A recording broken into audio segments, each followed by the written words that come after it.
Okay, babies, we are here at the school. It's tutoring time, and so I'm going to show you how to work complex rationals and rational equations.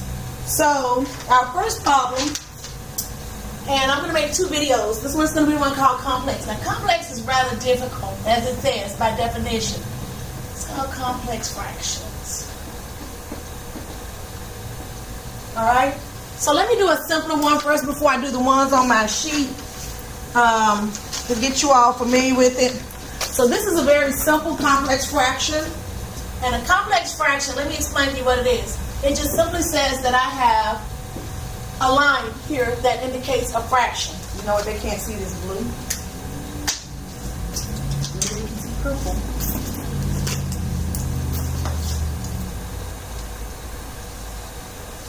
You probably can see purple and black. And this is my fraction line. This is my division line.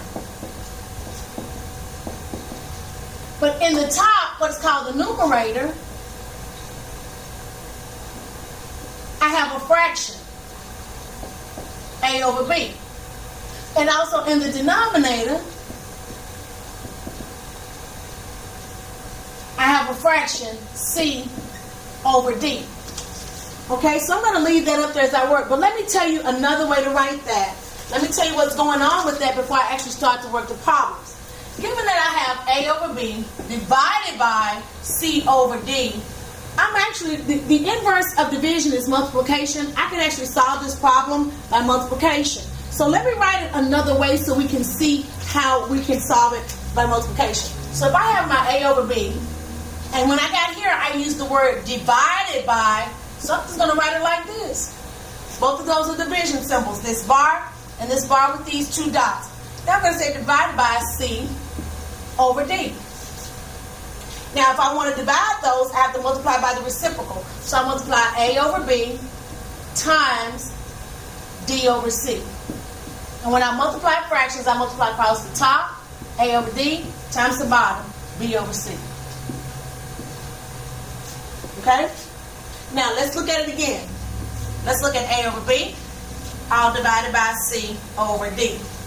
So, another way I can write it is I can write it as A over B divided by C over D. Okay, I just rewrote this because this is the original division problem. Now, what you can do, if you don't want to multiply by the reciprocal, you can actually cross multiply. So again, this is called mult by reciprocal. But another way to do it is we're going to cross multiply. So I'm going to actually write it as a division problem once again, and I'm going to cross multiply. So if I cross multiply, I'm going to multiply A times D, and I'm going to multiply B times C, and if you notice, I have the same thing. Okay? I don't know if you're able to see that very well sitting at your home computer, but it's showing pretty well here on the board and on the monitor that I'm recording. So that's the way you look at it. Now, I want to show you something else that you might find interesting. When I have this complex fraction, I have some A and B in my numerator, divided by some C and D in my denominator, I actually use what I call my little two-finger rule, okay? So I take my two fingers, like bunny ears, and I put my fingers on the C, my index finger on the C, and my second finger on the D. And how I know what to multiply is I just take my fingers and keep them like this, and I actually roll them up and twist and invert, okay? Or I do a reciprocal. So I roll them up, I twist. As I roll up, I twist. Can you see me rolling up? I'm actually twisting as I roll up. Which means my index finger is C, and this finger, can you see? My index, this is C, and this other one's D. So look at my C finger right here. This is what I'm tapping. My C will roll up. When I roll it up and flip, my C goes in the bottom, and my D goes in the top. Okay, so try that at home. So if that happens, if I have A over B, and if I roll my C goes to the bottom, And if I roll that D, the D goes to the top. So once again, I have A times D, B times C. Well, let me put the C up there. BC. So again, try that. That's where you'll know how to multiply complex fractions. Notice, you just roll up. You just flip. That's reciprocal. My hand is flipping. Okay? So the C goes to the bottom, but the D goes to the top. So that's another way you can look at multiplying complex fractions. All three of those, either one of those methods will help you solve complex fractions. So I'm going to do a very simplified one, and then I'm going to do a very detailed one. Okay, I'll give you a minute to look at that. You can pause and write those notes down when you're at home. Tim Brady wants to know, can you handle complex fractions? Okay, it's bad enough we have fractions, but then we have complex fractions, which are fractions within fractions. A very lightweight example, an easy example, is to have the following. We have 1 over 8 in our numerator. That's a fraction. All of that is divided by 4 divided by x squared. We have a fraction in our denominator. I like to just use the finger rule, where I just roll it. So I know that if I have this 1/8, and I know my 4 is going to roll to the bottom, my x squared is going to roll what? To the top. So that's going to be times 4, and that's going to be times x squared. Do you see that? The x squared is in the top, the 4 is in the bottom. So my final answer is just x squared over 32. That's it. I'll give you another example. This one is 25 over x minus 1, all divided by 5 divided by x squared. Likewise, I just use that finger rule when my fingers roll up. I like to just quickly multiply it that way, because that tells me that for my 25 and my x minus 1, when I roll this up, my 5 is going to be in the bottom. So I'm going to multiply this by 5. And my x squared is going to be in the top. So I'm going to multiply by x. And it doesn't matter which side I multiply it on, because multiplication is commutative. So I can multiply them on the left or on the right. So my final answer will be 25x squared. And then my final answer at the bottom will be 5x minus 5 by way of the distributive property. Okay? Those are simplified versions. I'll give you one more simplified one that you can see. This time I'm going to try one of my black markers, because I'm hoping you can see. Here's another simple one. It is 25 over x, all divided by x squared over 5. Once again, I just use my finger roll rule to multiply by the reciprocal. To me, it's just so much easier that all you have to do is take your 25 over x, because you're keeping that first one the same. And then what I'm going to do is I'm actually multiplying by the reciprocal, because notice, this is multiplication and this is multiplication. So I'm just still multiplying by the reciprocal. The x squared is on top, the 4 is on bottom. That's reciprocal, that's multiplication.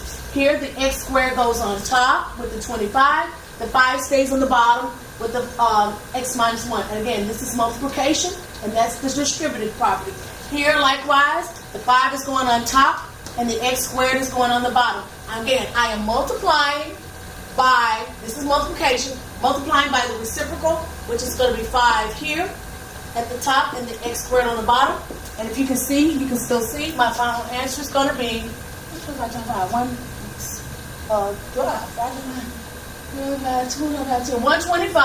all over x cubed. And that's my final answer.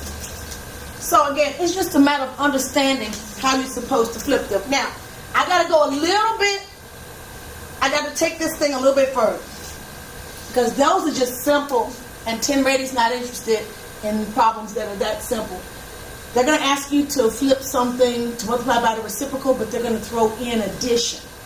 They're going to throw in addition with this division. Now, you notice I said complex fractions was where you have something divided by something. You have a fraction in the numerator divided by a fraction in the denominator. So basically, because we're talking about a fraction, we're talking about division.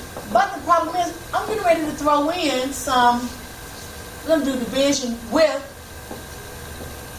we're going to throw in addition or subtraction.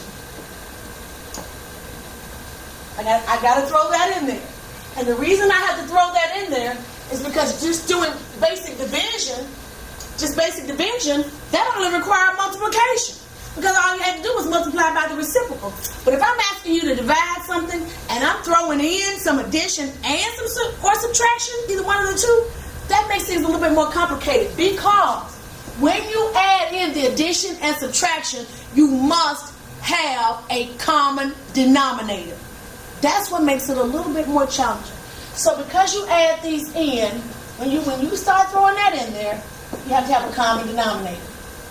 Notice, when I worked the other three problems here, I didn't even worry about my denominator. I just multiplied by the reciprocal. I just flipped my fingers and multiplied. Because there was no addition in that problem. There were no plus signs in the numerator, so to speak, or at least there was one minus sign in that 5 minus x minus 1 if you go back. But that was covered by the parentheses. You know, parentheses is boss. So that was covered by parentheses such that all we had to do was multiply that 5 using distributive. So let me show you what I mean by addition and subtraction inside of a problem. Ladies, what did I do with the paper? Here it is. Tenredi's going to give you something difficult like this. Or challenging, I should say. 25u plus 5 divided by 3, that's a fraction. But then it's going to tell you to add it to 2u plus 5 divided by u. That's also a fraction. And they want you to add them. But here's the problem with that. Or the challenge, I should say. We're not going to say problem. We're just going to say challenges that we're going to conquer. That right there is the numerator. I haven't even put the denominator on the board yet. So all of that is divided by a whole nother fraction. 9 divided by u squared. Now, this is the kind of stuff that Tenredi expects from you. What? It's what? It's 2u plus 5. 2u plus 5, 2u. Oh, I'm sorry. 2u plus that, right like that. Is that what you're saying, baby? Yes. Thank you. That's why I gave you the paper so you can help Miss Bush. Thank you, Pumpkin.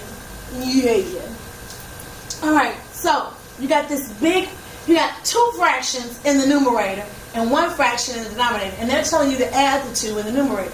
Well, we can do that, but before we add the 2 in the numerator, we have to have what? What kind of denominator? You cannot add or subtract without a what?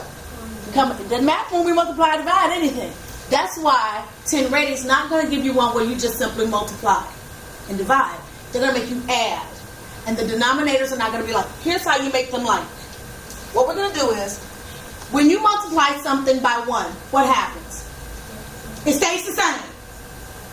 So, I'm going to rewrite 1 in different ways on this board so you will see what I'm speaking of. Here's the number 1. I can rewrite the number 1 as this. Is that still 1? 3 divided by 3 is 1, correct? I could write 1 as u squared divided by u squared. That's 1, right? I could write it as 10,000 divided by 10,000. Isn't that 1? I could also write 1 as star divided by star. That's 1. What I'm trying to tell you is that all of these different representations take on the value 1. Anything divided by itself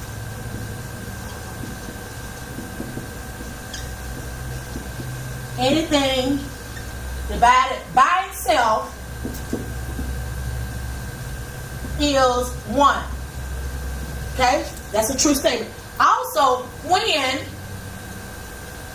multiplying by 1,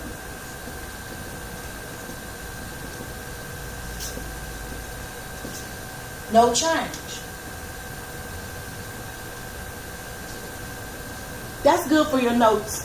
If I let you use notes, so you know that what you want to do is. So here's the thing. I want to set up something so that I have something divided by something, which is itself, and it's going to be 1. And when I multiply by 1, it's no change. Let me explain to you where I'm going with this. This needs to be in your notes. So you'll know why I did what I'm doing in red. This needs to be in your notes right here. So pause the video, write it in your notes. The reason why I said that, Sierra and Brittany, is because to make these denominators the same, I can multiply this fraction by u divided by u. And I'm multiplying it by 1. And I'm not changing a thing. I can take this fraction and multiply it by 3 divided by 3. I'm multiplying it by 1. I'm not changing anything. The reason I'm doing that is because I want my denominator to be 3u here, and I want my denominator to be 3u here. Then I have common denominators. And I did it by multiplication. Now, please understand, this is still an addition. This is still addition here. Okay? This is still addition. The problem is, in order for me to make the denominators the same, I had to force it. And I had to say, what I'm going to do is, here's what you're doing. You're multiplying on the left side by what you don't have, and then you're going to multiply on the right side by what you don't have. So let's look at the denominators. One denominator is a 3, the other one is a u. What is it that I don't have to make this 3u? I don't have the u, right? What is it that if I have a u over here and I want this to be 3u, what do I need to have? The 3. So here's the long story short. This is a quick way of teaching you how to say, whatever you got here, multiply it over here. Whatever you have here, multiply it over there, and then you will have common denominators. Okay? You're still looking at it like you don't quite understand that. What is it you don't understand? Tell me now so we can discuss it in the video. You multiply me, you times that 3 over 3. I'm going to multiply this in the top by u, and I'm going to multiply the bottom by u. And then over here, I'm going to multiply this in the top. I'm going to distribute this by 3, and I'm going to multiply that by 3. I haven't done it yet, but that's what I'm going to do. The red is 1. U over u is 1. When you multiply something by 1, you don't change it. We just decided that when I wrote that in red. I'm multiplying by 1, so I'm not changing the value. Okay? If I take, right now, I have $10 in the bank.